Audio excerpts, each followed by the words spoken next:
Bismillahirrahmanirrahim.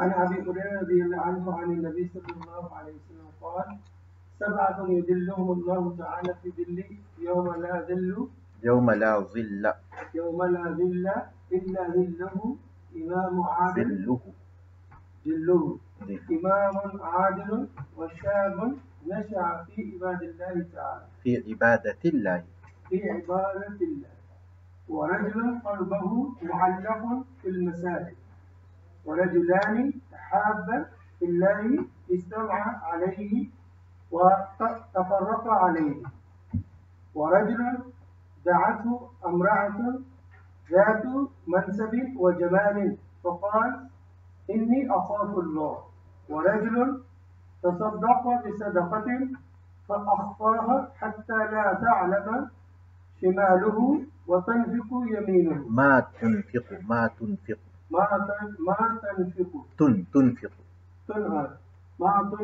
يمينه ورجل ذكر الله خاليا ففاضت عيناه متفق عليه وهذا نفس البخاري في كتاب الزكاة باب 16. چلیے المستظلون بظل اللہ یوم القیامہ. عن ابی ہریرہ رضی اللہ عنہ عن النبی صلی اللہ علیہ وسلم قال: سبعة يظلهم الله تعالى في ظله يوم لا ظل إلا ظله إمام عادل وشاب نشأ في عبادة الله ورجل قلبه معلق في المساجد ورجلان تحابا في الله اجتمعا عليه وتفرقا عليه ورجل دعته امرأة ذات منصب وجمال فقال إني أخاف الله ورجل تصدق بصدقة فأخفاها حتى لا تعلم شماله ما تنفق يمينه ورجل ذكر الله خاليا ففاضت عيناه متفق عليه وهذا لفظ البخاري في كتاب الزكاة باب رقم 16. المستظلون بظل اللہ یوم القیامہ، سایہ دیے جانے والے یا سایہ پانے والے اللہ کے سائے میں یوم القیامہ، اللہ کے سائے میں سایہ دیے جانے والے قیامت کے دن، وہ لوگ جو قیامت کے دن اللہ تبارک و تعالیٰ کا سایہ پائیں گے. عن ابی ہریرہ رضی اللہ عنہ عن النبی صلی اللہ علیہ وسلم قال، ابو ہریرہ رضی اللہ تعالیٰ عنہ سے روایت ہے، وہ نبی کریم صلی اللہ علیہ وسلم سے روایت کرتے ہیں کہ آپ نے فرمایا: سبعۃ یظلھم اللہ تعالی فی ظلہ، 7 اشخاص ایسے ہیں جن کو اللہ تعالیٰ اپنے سائے میں جگا دے گا. 7 اشخاص ایسے ہیں جن کو اللہ تعالیٰ اپنے سائے میں جگا دے گا. یوم لا ظل الا ظلہ، جس دن اس کے سائے کے سوا کوئی سایہ نہیں ہوگا. یوم لا ظل الا ظلہ، جس دن اس کے سائے کے سوا کوئی سایہ نہیں ہوگا. امام عادل، انصاف کرنے والا حاکم، انصاف کرنے والا حکمران. وشاب نشأ فی عبادت اللہ، اور وہ نوجوان جس کی جوانی اللہ تعالیٰ کی عبادت میں گزری، وہ نوجوان جو اللہ کی عبادت میں پرورش پایا. وشاب نشأ فی عبادت اللہ، اور وہ نوجوان جس کی پرورش اللہ تعالیٰ کی عبادت میں ہوئی. ورجل قلبہ معلق فی المساجد، اور وہ آدمی جس کا دل مسجد میں اٹکا ہوا ہو یا مسجد سے لگا ہوا ہو. ورجل قلبہ معلق فی المساجد، اور وہ آدمی، وہ شخص جس کا دل مسجد سے اٹکا ہوا ہو، مسجد میں اٹکا ہوا ہو. وَرَجُلَانِ تَحَابَّا فِي اللَّهِ اجْتَمَعَا عَلَيْهِ وَتَفَرَّقَا عَلَيْهِ، اور وہ دو آدمی جنہوں نے اللہ کی خاطر محبت کی، جنہوں نے اللہ کی خاطر ایک دوسرے سے محبت کی، اور وہ دو آدمی جنہوں نے اللہ کی خاطر ایک دوسرے سے محبت کی، اجتماعا علیہ، اسی پر وہ دونوں جمع ہوئے، وتفرقا علیہ، اور اسی پر وہ دونوں جدا ہوئے، اجتماعا علیہ وتفرقا علیہ، اسی پر وہ دونوں جمع ہوئے اور اسی پر وہ دونوں جدا ہوئے، ورجل دعته امرأة ذات منصب وجمال فقال انی اخاف اللہ، اور وہ آدمی جسے ایک حسب و نسب اور خوبصورت عورت نے، جسے حسب و نسب اور حسن خوبصورتی والی عورت نے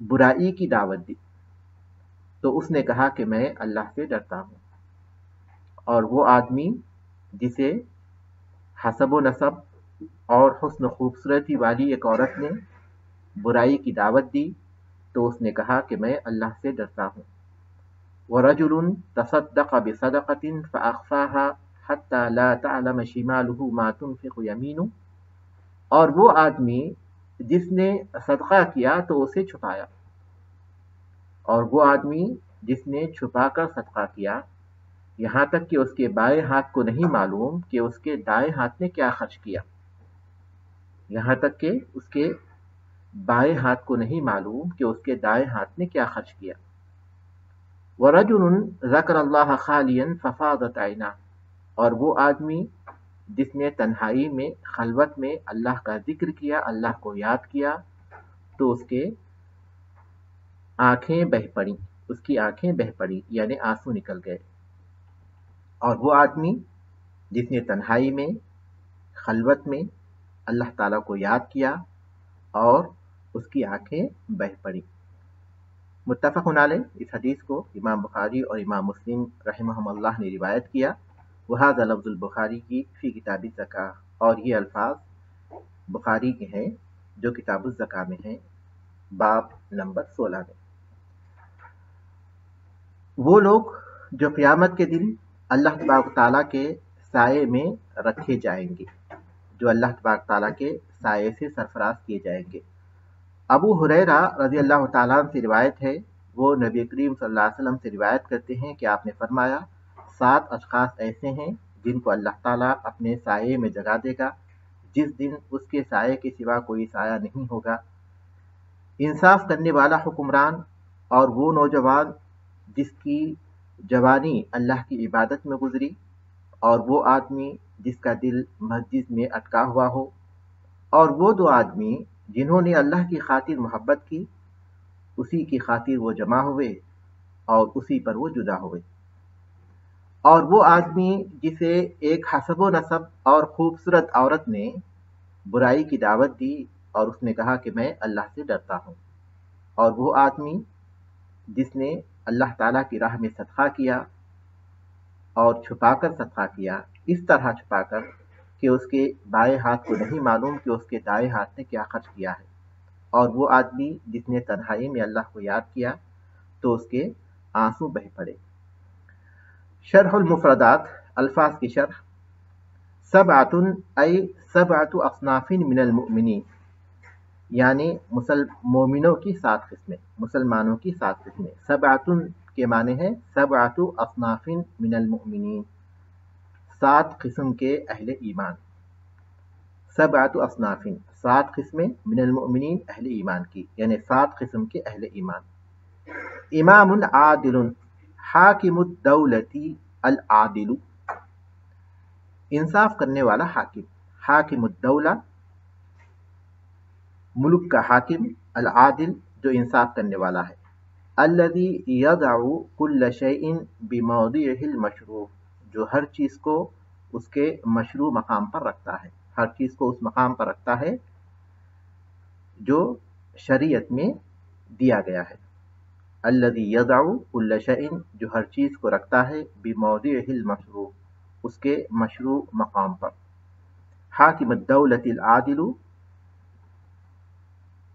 ملک کا حاکم جو انصاف کرنے والا ہو، الذي يضع كل شيء بموضعه المشروع، جو ہر چیز کو اس کے مشروع مقام پر رکھتا ہو.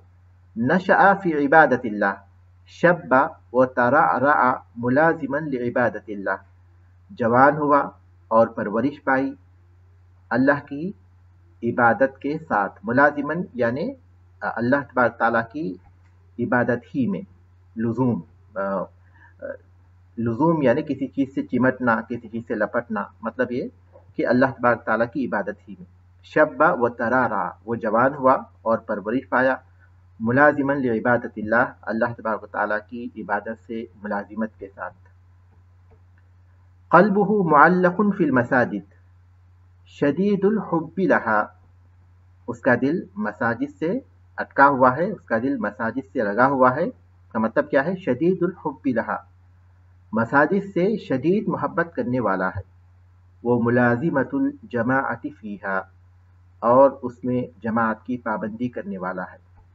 شدید الحب لہا، مساجد سے شدید محبت کرنے والا. وہ ملازمت الجماعت فیہا، اور اس میں جماعت کی پابندی کرنے والا. اجتمعا علیہ وتفرقا علیہ، یعنی اجتمعا علی حب اللہ، وہ دونوں جمع ہوئے اللہ کی محبت پر. وافترقا علیہ، اور جدا ہوئے اللہ کی محبت ہی پر، اسی پر یعنی اللہ ہی کی محبت پر. اجتمعا علی حب اللہ، وہ دونوں جمع ہوئے اللہ کی محبت پر. وافترقا علیہ، اور اسی پر جدا ہوئے.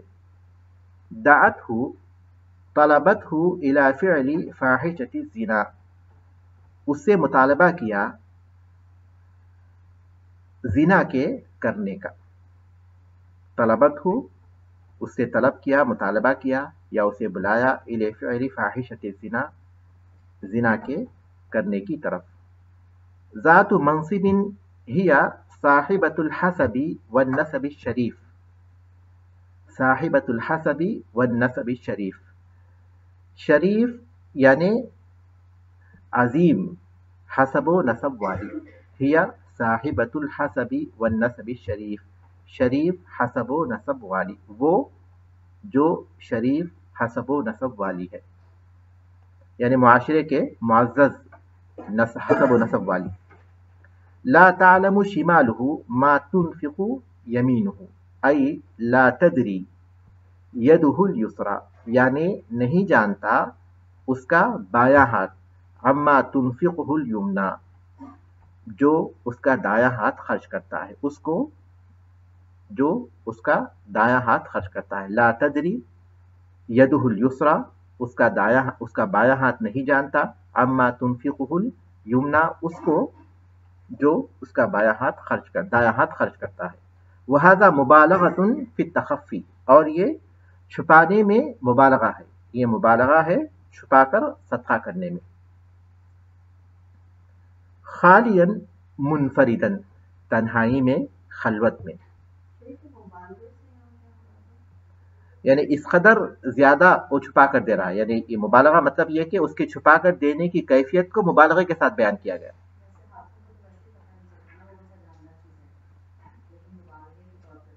یعنی بہت زیادہ چھپاتا ہے، بہت زیادہ اس کو چھپا رہا ہے. خالیا منفردا، تنہائی میں، خلوت میں. فاضت عیناہ، ای سال منها الدمع خوفا من اللہ او شوقا الیہ، یعنی اس سے آنسو بہ پڑے اللہ کے ڈر سے یا اس کے شوق میں یا اس کی محبت میں.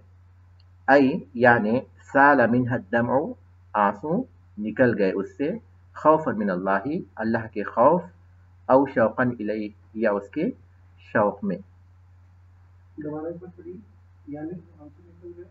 اللہ تبارک تعالیٰ کے خوف یا اس کے شوق سے. اللہ کے سائے میں جگہ پانے والے خوش نصیب افراد، ان کا اس حدیث میں ذکر کیا گیا ہے. حدیث کی راوی ابو ہریرہ رضی اللہ عنہ ہیں، جن کا نام عبد الرحمن ابن صخر ہے. ہجرت سے 19 سال پہلے پیدا ہوئے. اسلام وہ پہلے ہی لا چکے تھے، لیکن اللہ کے رسول صلی اللہ علیہ وسلم کے پاس وہ آئے تھے خیبر کے موقع پر سن 7 ہجری میں. اللہ کے رسول صلی اللہ علیہ وسلم نے ان کے حافظے کے لیے، علم کے لیے دعا کی تھی، اور انہوں نے حدیث کا ایک بہت بڑا حصہ اپنے پاس محفوظ کیا اور اسے امت تک پہنچایا۔ ان سے 5374 احادیث روایت کی گئی ہیں، جن میں سے 326 متفق علیہ ہیں، اور 93 یعنی 93 یہ صحیح بخاری میں ہے، اور 98 یہ صحیح مسلم میں ہے۔ اب آئیے حدیث کی شرح کی طرف۔ 7 افراد، 7 افراد سے مراد تعداد نہیں ہے کہ 7 آدمی ایسے ہوں گے، بلکہ 7 اصناف ہیں، یعنی 7 قسم کے لوگ۔ ان کی تعداد کتنی ہوگی اللہ تعالیٰ کے سوا کوئی نہیں جانتا۔ یہ یقیناً ایک بڑی تعداد میں ہوں گے، لیکن اللہ تعالیٰ کے سوا ان کی تعداد کوئی نہیں جانتا۔ تو 7 یہ تعداد کے لیے نہیں ہے بلکہ اصناف کے لیے ہے، یعنی 7 قسم کے لوگ، 7 قسم کے لوگ جو اپنے اندر وہ اوصاف پیدا کریں جو اس حدیث میں بیان کیے گئے ہیں۔ 7 قسم کے لوگ ہیں جن کو اللہ تعالیٰ اپنے سائے میں جگا دے گا، اللہ تبارک و تعالیٰ اپنے سائے میں جگا دے گا۔ تو اس سے مراد کون سا سایہ ہے؟ ہر سایہ اللہ تبارک تعالیٰ کا پیدا کیا ہوا ہے، لیکن اللہ تعالیٰ نے اس سائے کو اپنی طرف اضافت دی تشریف کے لیے۔ تو اللہ کا سایہ یہاں اس کے شرافت، اس کے کرامت، اس کی عظمت کی وضاحت کے لیے ہے۔ جیسا کہ قرآن مجید میں صالح علیہ السلام کی اونٹنی کو کہا گیا ناقۃ اللہ، اللہ کی اونٹنی۔ ہر اونٹنی اللہ کی اونٹنی ہے، لیکن اس اونٹنی کو شرف کے طور پر اللہ تبارک تعالیٰ نے اپنی طرف مضاف کیا، اضافت دی اس اونٹنی کی اپنی طرف کہ وہ اللہ کی اونٹنی ہے، ورنہ ہر اونٹنی اللہ ہی کی ہوتی ہے۔ میرے خیال سے اگر سوالات سبق کے بعد ہوں تو ہی وضاحت ہوگی، کیونکہ ابھی میں سبق میں وضاحت کر رہا ہوں، تو سبق کے ذریعے سارے سوالات کی وضاحت ہو جاتی ہے، تو سوالات آخری میں کریں۔ تو اللہ کے سائے سے مراد اللہ تبارک تعالیٰ کا سایہ یا تو یہ تشریف کے لیے ہے، اس سائے کے شرف کو واضح کرنے کے لیے ہے کہ وہ اللہ تبارک تعالیٰ کا سایہ ہے، یا پھر اللہ کے سائے سے مراد دوسرا قول یہ ہے کہ اس کی حمایت میں، اس کی حفاظت میں اور اس کی مہمان نوازی میں ہوں گے، اس کی مہمان نوازی میں ہوں گے۔ جیسا کہ عربی زبان میں کہا جاتا ہے فلان فی ظل الملک، فلاں آدمی بادشاہ کے سائے میں ہے، اس کا مطلب یہ کہ اس کی حفاظت و حمایت میں ہے۔ تیسرا مفہوم اور یہی راجح ہے کہ اس سے مراد ہے اللہ تبارک تعالیٰ کے عرش کا سایہ، اللہ تبارک تعالیٰ کے عرش کا سایہ، کیونکہ ایک حدیث دوسری حدیث کی تفسیر کرتی ہے۔ تو ارباد ابن ساریہ رضی اللہ تعالیٰ سے ایک حدیث ہے، اللہ کے رسول صلی اللہ علیہ وسلم نے فرمایا المتحابون بجلالی فی ظل عرشی یوم لا ظل الا ظلی، کہ میرے جلال کی خاطر محبت کرنے والے لوگ میرے عرش کے سائے میں ہوں گے، جس دن میرے سائے کے سوا کوئی سایہ نہیں ہوگا۔ تو اس آیت میں اللہ تبارک تعالیٰ نے کہا کہ اللہ کا سایہ، اس حدیث میں اللہ تعالیٰ نے فرمایا، اس حدیث میں رسول اکرم نے فرمایا کہ اللہ کا سایہ، اور دوسری حدیث میں وضاحت کی کہ وہ کون سا سایہ ہے؟ عرش کا سایہ۔ تو اس کو اہل علم کہتے ہیں کہ مطلق کو مقید پر محمول کیا جائے گا۔ اللہ کا سایہ یہ مطلق ہے، عرش کا سایہ یہ مقید ہے کہ عرش کا سایہ ہوگا۔ تو اصول یہ ہے کہ جب ایک چیز کہیں مطلق ہو اور دوسری جگہ مقید ہو تو مطلق کو کس پر محمول کریں گے؟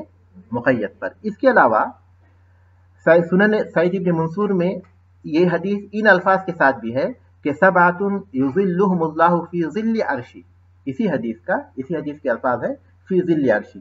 تو وہاں اس بات کی وضاحت ہو جاتی ہے کہ اللہ کے سائے سے مراد کون سا سایہ ہے؟ اللہ تبارک تعالیٰ کے عرش کا سایہ ہے۔ ٹھیک ہے، تو ان کو اللہ تبارک تعالیٰ اپنے عرش کے سائے میں جگا دے گا۔ 7 قسم کے لوگ ایسے ہیں جن کو اللہ تعالیٰ اپنے عرش کے سائے میں جگا دے گا۔ اس سائے کی خصوصیت کیا ہے؟ یعنی اس خصوصیت کے ساتھ اس کو کیوں بیان کیا گیا؟ وہاں کون سی ایسی چیز ہے جس کی وجہ سے یہ سایہ ایک بہت ہی عظمت کا مقام ہوگا، منزلت کا مقام ہوگا، اور یہ ان کے لیے بہت ہی مددگار ہوگا؟ وہ یہ کہ قیامت کے دن سورج 1 میل کے فاصلے پر آ جائے گا، اور گرمی کی وجہ سے لوگ بہت ہی پریشان حال ہوں گے۔ جیسا کہ ایک حدیث میں اس بات کا ذکر آیا کہ تدن الشمس یوم القیامت من الخلق حتی تکون منہم کمقدار میل، صحیح مسلم کی حدیث، کہ سورج قریب لایا جائے گا، قریب کر دیا جائے گا قیامت کے دن مخلوق سے، یہاں تک کہ وہ 1 میل کی مقدار پر ہوگا، اور لوگ اپنے اعمال کے مطابق گرمی سے پریشان ہوں گے اور پسینے میں ڈوبے ہوں گے. کسی کو پسینہ ٹخنوں تک ہوگا، کسی کو گھٹنوں تک ہوگا، کسی کو کمر تک ہوگا، کسی کو کاندھوں تک ہوگا، کسی کو گردن تک ہوگا، کسی کو ناک تک ہوگا. تو بہرحال اپنے اعمال کے مطابق لوگ پسینے میں بدحال ہوں گے. تو ایسی حالت میں اللہ تبارک و تعالیٰ ان خوش نصیب لوگوں کو اپنے سائے میں جگہ دے گا، اپنے عرش کے سائے میں رہے گا. تو یہ ایسے مقام پر جس کی شدید ضرورت ہوگی سائے کی، اس موقع پر یہ لوگ آرام میں ہوں گے، اطمینان میں ہوں گے. اور دوسرا یہ کہ پورے لوگوں کے سامنے ان کو سائے میں رکھا جانا یہ ان کا اعزاز ہوگا جو تمام لوگوں پر واجب ہوگا.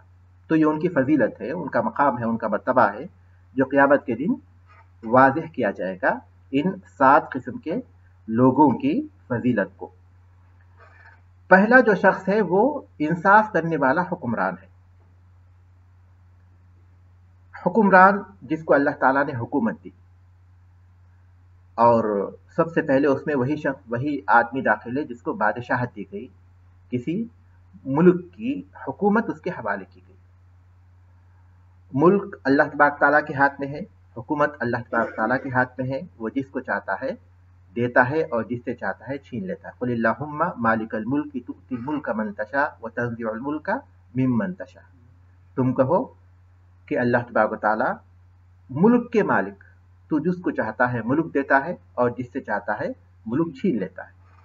جس کو اللہ تبارک و تعالیٰ نے ملک دیا ہے، حکومت دی ہے، بادشاہت دی ہے، تو اس کی ذمہ داری ہے کہ وہ لوگوں کے ساتھ عدل و انصاف کرے اور اپنے ملک میں امن و امان کو قائم کرے.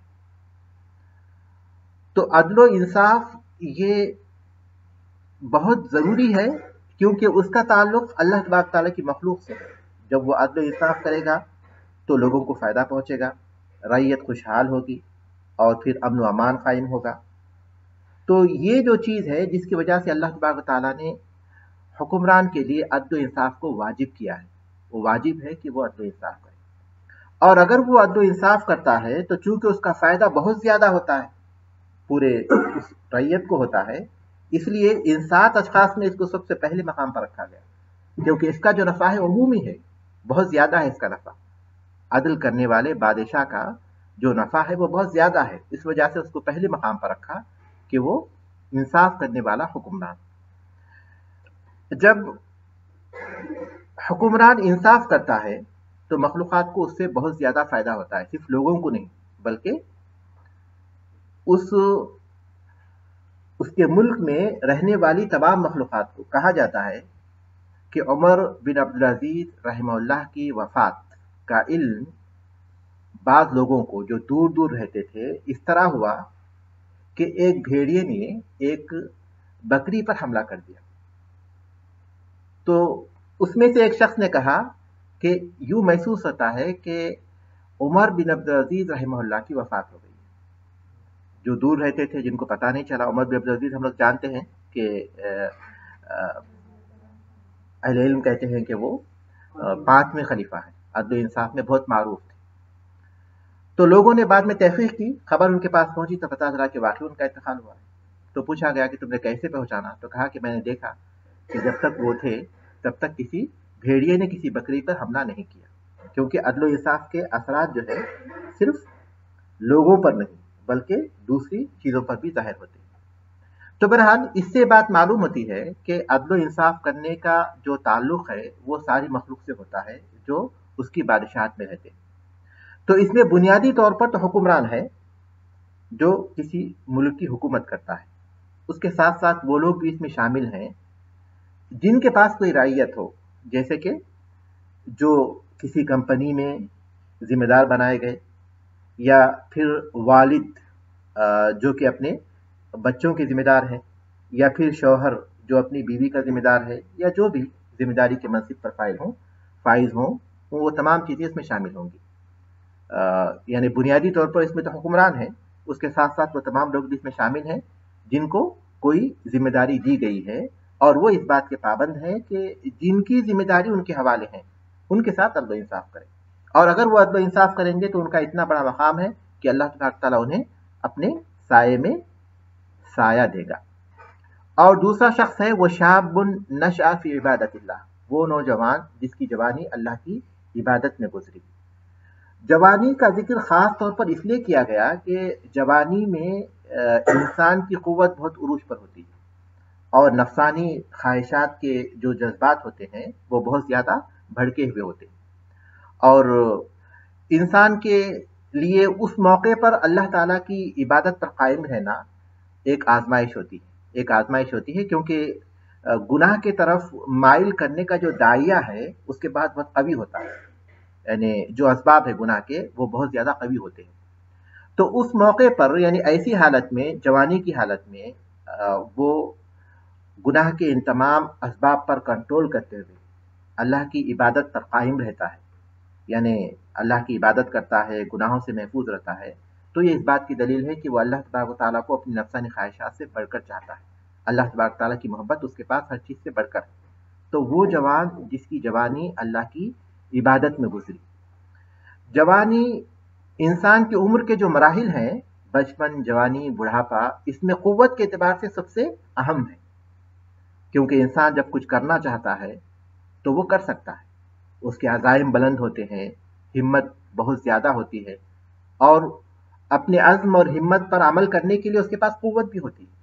اسی لیے کسی قوم کے نوجوان اگر صحیح راستے پر چل پڑے تو وہ قوم یقیناً عروج کو پہنچ جاتی ہے، لیکن کسی قوم کے نوجوان اگر صحیح راستے پر نہ چلیں تو وہ تنزلی کا شکار ہو جاتی ہے۔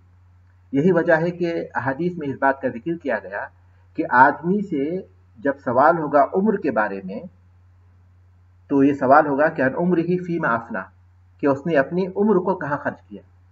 تو عمر میں تو ساری چیزیں آ گئی، جوانی بھی آ گئی اور پھر بڑھاپا بھی آ گیا، لیکن اس کے ساتھ ساتھ یہ بھی کہا گیا کہ وان شبابہ فیما ابلا، کہ عمر کے سوال کے ساتھ ساتھ اللہ تبارک تعالیٰ جوانی کے بارے میں ضرور پوچھے گا کہ جوانی کو تم نے کس کام میں لگایا، کیونکہ اس کی اپنی اہمیت ہے، اور اس جوانی کو انسان اس کام میں لگایا ہے، اس کی بہت اہمیت ہوتی ہے اللہ تبارک تعالیٰ کے پاس۔ شاب نشأ فی عبادت اللہ، وہ جوان جس کی جوانی اللہ کی عبادت میں گزری۔ آج جبکہ فتنے بہت بڑھ چکے ہیں، پہلی بات یہ ہے کہ جوانی خود عمر کا وہ مرحلہ ہے جس میں گناہ کا داعیہ بہت بڑھ کر ہوتا ہے، اور دوسری بات یہ کہ فتنے بہت زیادہ پھیل چکے ہیں۔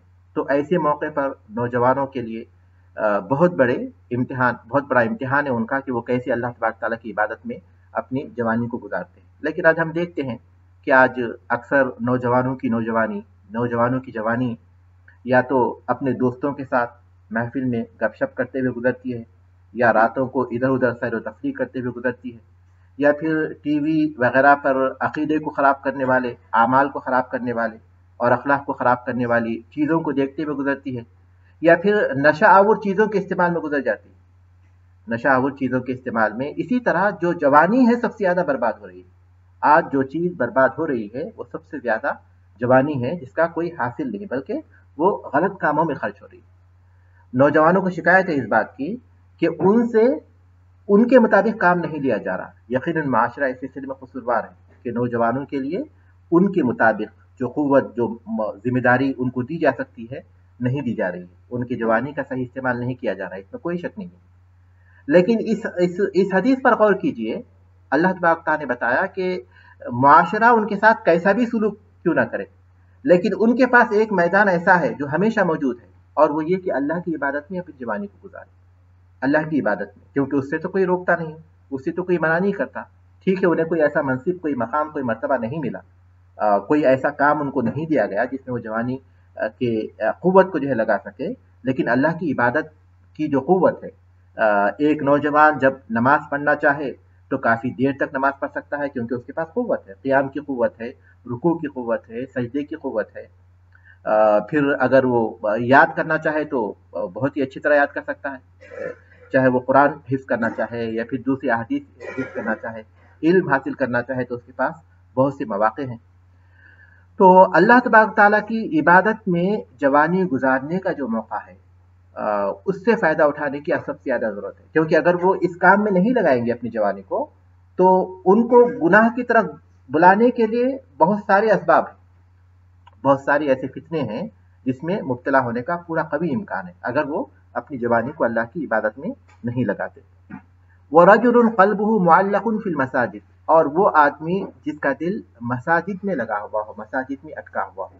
اس سے مراد وہ شخص ہے جو مساجد سے محبت کرتا ہے، کیونکہ وہ اللہ تبارک و تعالیٰ کی عبادت کے مقام ہے، وہاں قرآن مجید کی تلاوت ہوتی ہے، وہاں ذکر و اذکار ہوتا ہے، وہاں علم کے حلقے ہوتے ہیں اور وہاں نمازیں پڑھی جاتی ہیں، اس لیے وہ اللہ تبارک و تعالیٰ کی ان مساجد سے محبت کرتا ہے۔ مساجد جو کہ اس زمین میں سب سے افضل مقامات ہیں، سب سے افضل اور سب سے بہتر مقامات ہیں، تو اس سے اس کی محبت ایسی ہے کہ وہ کثرت سے مسجد میں رہتا ہے، اور جب نمازوں کے اوقات ہوتے ہیں تو پھر وہ باقاعدگی کے ساتھ جماعت کے لیے پہنچ جاتا ہے، باقاعدگی کے ساتھ جماعت کے لیے پہنچ جاتا ہے، اور جب نماز پڑھ لیتا ہے، مسجد سے نکلتا ہے، تو اس انتظار میں ہوتا ہے کہ کب اذان ہوگی اور کب وہ مسجد کی طرف جائے گا۔